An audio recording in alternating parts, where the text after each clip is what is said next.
नमस्कार दोस्तों, आइए जानते हैं उत्तर प्रदेश की आज की बड़ी और जरूरी खबरें, वो भी सिर्फ 10 मिनट में। लेकिन उससे पहले अगर आपने चैनल को सब्सक्राइब नहीं किया है तो अभी कर लीजिए और वीडियो को लाइक करके कमेंट में अपने जिले का नाम जरूर लिखें ताकि आपको आपके जिले से जुड़ी ताज़ा अपडेट्स मिलती रहें। चलिए दोस्तों, आज की पहली खबर पे बात करते हैं। उससे पहले आपको बता दें, यहाँ इस वीडियो को एकदम ध्यान से देखिएगा क्योंकि कुछ खबरें ऐसी हैं जो आपके बेहद काम की होने वाली हैं। जैसा कि आप देख सकते हैं, आपके फोन स्क्रीन पर एक हेडलाइन लिखी हुई दिख रही होगी। हम लोग इसी खबर पर सबसे पहले चर्चा करेंगे। ये आज की पहली बड़ी खबर होने वाली है। आपको बता दें मित्रों, आइए जानते हैं कुछ जरूरी अपडेट। उत्तर प्रदेश में मौसम ने करवट ले ली है। मौसम विभाग ने पूर्वी और पश्चिमी यूपी के 29 जिलों में भारी बारिश और वज्रपात की चेतावनी जारी की है। अनुमान है कि वाराणसी, प्रयागराज, आगरा, मथुरा, मेरठ और सहारनपुर समेत कई जिलों में 30 से 40 किलोमीटर प्रति घंटे की रफ्तार से तेज हवाएं चल सकती हैं। इस बदलाव के कारण तापमान में गिरावट आएगी, जिससे लोगों को गर्मी से थोड़ी राहत मिल सकती है। चलिए नजर डालते हैं अगली खबर पर। अगली खबर आ रही है जो बेहद काम की होने वाली है। उत्तर प्रदेश के युवाओं के लिए खुशखबरी है। राज्य सरकार ने इस साल 6000 नई फैक्ट्रियां शुरू करने का लक्ष्य तय किया है, जिससे हजारों युवाओं को रोजगार के अवसर मिलेंगे। वर्तमान में यूपी में 26,915 फैक्ट्रियां हैं, जिनकी संख्या 32,000 तक पहुंचने की संभावना है। मुख्यमंत्री योगी आदित्यनाथ ने औद्योगिक विकास विभाग को 10 खरब रुपए की अर्थव्यवस्था बनाने का निर्देश दिया है।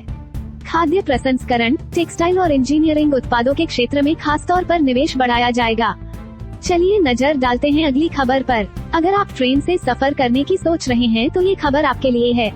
अब देश के 60 बड़े रेलवे स्टेशनों पर बिना कंफर्म टिकट के अंदर जाना संभव नहीं होगा। नई दिल्ली, आनंद विहार, वाराणसी, अयोध्या और पटना जैसे स्टेशनों पर ये नियम तत्काल प्रभाव से लागू किया गया है। रेलवे का कहना है कि इससे स्टेशनों पर भीड़ को नियंत्रित किया जा सकेगा। त्योहारों के दौरान यात्रियों को कोई परेशानी न हो, इसके लिए ये कदम उठाया गया है। चलिए नजर डालते हैं अगली खबर पर। अगली खबर जो आप सभी के लिए बहुत महत्वपूर्ण होने वाली है। मुख्यमंत्री योगी आदित्यनाथ ने लखनऊ स्थित सीएम कमांड सेंटर का निरीक्षण किया और प्रदेश के सभी जिलों में सरकारी योजनाओं की समीक्षा की। उन्होंने जनहित कार्यों में लापरवाही बरतने वाले अधिकारियों को सख्त चेतावनी दी है। सीएम ने निर्देश दिया है कि योजनाओं की मॉनिटरिंग ए, बी और सी श्रेणियों में की जाए। प्रतिदिन, साप्ताहिक और पाक्षिक स्तर पर रिपोर्ट तैयार कर मुख्यमंत्री कार्यालय में भेजना अनिवार्य होगा। साथ ही परियोजनाओं की गुणवत्ता और गति पर विशेष ध्यान देने की बात कही गई है। चलिए नजर डालते हैं अगली खबर पर। चलिए इसी के साथ देखते हैं अगली खबर को। उत्तर प्रदेश के शिक्षा मित्रों के लिए राहत भरी खबर है। इलाहाबाद हाईकोर्ट ने प्रदेश सरकार को शिक्षा मित्रों का मानदेय बढ़ाने के निर्देश दिए हैं। सरकार को 1 महीने के भीतर इस पर निर्णय लेना होगा और मुख्य सचिव को 1 मई तक हलफनामा दाखिल करने के निर्देश दिए गए हैं। याचिका साल 2023 में दायर की गई थी, जिसमें शिक्षा मित्रों ने समान काम के लिए समान वेतन की मांग की थी। कोर्ट ने सरकार को सम्मानजनक वेतन निर्धारित करने को कहा है, लेकिन अब तक आदेश का पालन नहीं किया गया। अगली सुनवाई 1 मई को होगी। चलिए नजर डालते हैं अगली खबर पर। देश में 1 मार्च 2025 से नए ट्रैफिक नियम लागू हो चुके हैं। शराब पीकर गाड़ी चलाने, बिना हेलमेट या सीट बेल्ट के सफर करने और मोबाइल के इस्तेमाल पर अब 10 गुना तक अधिक चालान देना पड़ सकता है। कई मामलों में जेल भी हो सकती है।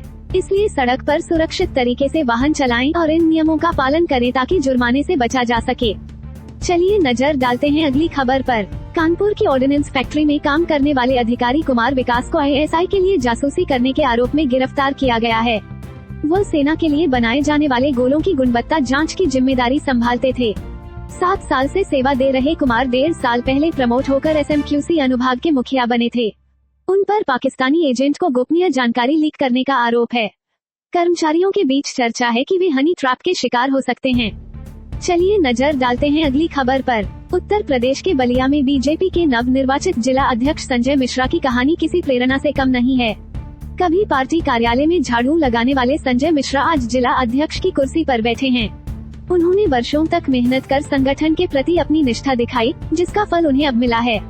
संजय मिश्रा ने बताया कि लोग उनकी मेहनत का मजाक उड़ाते थे, लेकिन उन्होंने हार नहीं मानी और संगठन की जरूरतों को हमेशा प्राथमिकता दी। चलिए नजर डालते हैं अगली खबर पर। लोन लेने वाले करोड़ों ग्राहकों को आरबीआई ने बड़ी राहत दी है। अब बैंकों को लोन प्रक्रिया में पारदर्शिता बरतनी होगी। ग्राहकों को पहले से ही सभी चार्ज और फीस की जानकारी देनी होगी, ताकि लोन प्रक्रिया के दौरान कोई छुपा हुआ शुल्क सामने न आए।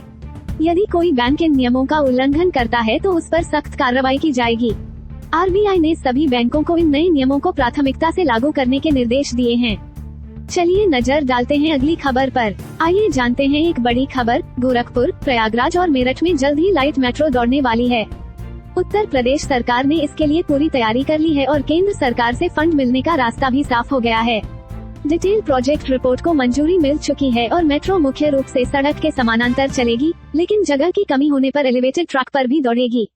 खास बात यह है कि गोरखपुर में कुल 27 स्टेशन बनाए जाएंगे और लाइट मेट्रो के हर कोच में लगभग 300 यात्री सफर कर सकेंगे। चलिए नजर डालते हैं अगली खबर पर। आइए जानते हैं कुछ जरूरी अपडेट। उत्तर प्रदेश के 403 विधायकों के लिए बड़ा बदलाव होने जा रहा है। अब उनके काफिले की हर गाड़ी को विधानसभा पास नहीं मिलेगा। विधानसभा अध्यक्ष सतीश महाना ने साफ कर दिया है कि अप्रैल के अंत तक सभी पुराने पास निरस्त कर दिए जाएंगे और अब रेडियो फ्रीक्वेंसी आइडेंटिफिकेशन पास जारी होंगे। हर विधायक को सिर्फ 2 पास मिलेंगे, जिससे पास का दुरुपयोग रोका जा सकेगा। चलिए नजर डालते हैं अगली खबर पर। गाजीपुर से एक दुखद खबर सामने आई है। जिले के दिलदार नगर थाना क्षेत्र में आकाशीय बिजली गिरने से बाइक सवार पति, पत्नी और 8 माह के मासूम की मौत हो गई। मृतक रविशंकर कुशवाहा अपनी पत्नी सरोज और बेटे अंकुश के साथ ससुराल से लौट रहे थे, जब अचानक बिजली गिरने से ये दर्दनाक हादसा हो गया। मौके पर पहुंची पुलिस ने जांच शुरू कर दी है और गांव में शोक का माहौल है। चलिए नजर डालते हैं अगली खबर पर। यूपी के किसानों के लिए खुशखबरी है। अब गेहूं बिक्री के पंजीकरण के दौरान ओटीपी की परेशानी नहीं होगी। किसान आधार नंबर दर्ज करके ही पंजीकरण कर सकेंगे और लेखपाल स्तर पर सत्यापन होने के बाद उन्हें तहसील के चक्कर नहीं लगाने पड़ेंगे। रबी विपणन वर्ष 2025-26 के लिए 60 क्रय केंद्र बनाए गए हैं, लेकिन शुरुआती 15 दिनों में खरीद शून्य रही। हालांकि अब तक 3432 किसान पंजीकरण करा चुके हैं और जल्द ही खरीद प्रक्रिया में तेजी आने की उम्मीद है।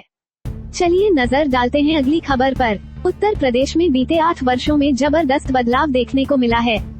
मुख्यमंत्री योगी आदित्यनाथ के नेतृत्व में प्रदेश ने निवेश और रोजगार के क्षेत्र में ऐतिहासिक उछाल देखा है। प्रदेश को अब तक 45 लाख करोड़ रुपए के निवेश प्रस्ताव मिले हैं, जिनमें से 15 लाख करोड़ रुपए धरातल पर उतर चुके हैं और 60 लाख युवाओं को रोजगार मिल चुका है। प्रदेश की अर्थव्यवस्था भी दोगुनी हो चुकी है और जल्द ही उत्तर प्रदेश 30 लाख करोड़ रुपए की जीडीपी को पार करने वाला है। चलिए नजर डालते हैं अगली खबर पर। योगी सरकार उत्तर प्रदेश को टेक्सटाइल हब बनाने की ओर अग्रसर है। प्रदेश में नए टेक्सटाइल पार्कों के लिए निवेश आकर्षित करने हेतु शनिवार को ताज होटल में इन्वेस्टर्स समिट का आयोजन किया जाएगा। मुख्यमंत्री योगी आदित्यनाथ इस समिट का उद्घाटन करेंगे, जिसमें सरकार की नीतियों और निवेश योजनाओं की जानकारी दी जाएगी। केंद्र सरकार भी यूपी को टेक्सटाइल हब बनाने में सहयोग कर रही है, जिससे रोजगार के नए अवसर पैदा होंगे। चलिए नजर डालते हैं अगली खबर पर। उत्तर प्रदेश के गरीब और वंचित वर्ग के छात्रों के लिए मुख्यमंत्री योगी आदित्यनाथ ने बड़ा फैसला लिया है। अब राज्य के विश्वविद्यालयों और कॉलेजों के टीचर्स भी अभ्युदय योजना के तहत छात्रों को कोचिंग देंगे। मुख्यमंत्री ने अधिकारियों को निर्देश दिया है कि गरीब छात्रों को योजना का पूरा लाभ मिले और इसके प्रचार प्रसार में कोई कमी न रहे। इसके अलावा प्रधानमंत्री अनुसूचित जाति अभ्युदय योजना के तहत 10,384 गाँवों का चयन भी किया गया है, जिनका विकास प्राथमिकता पर किया जाएगा। चलिए नजर डालते हैं अगली खबर पर। यूपी के बस्ती जिले में बेरोजगार युवाओं के लिए खुशखबरी है।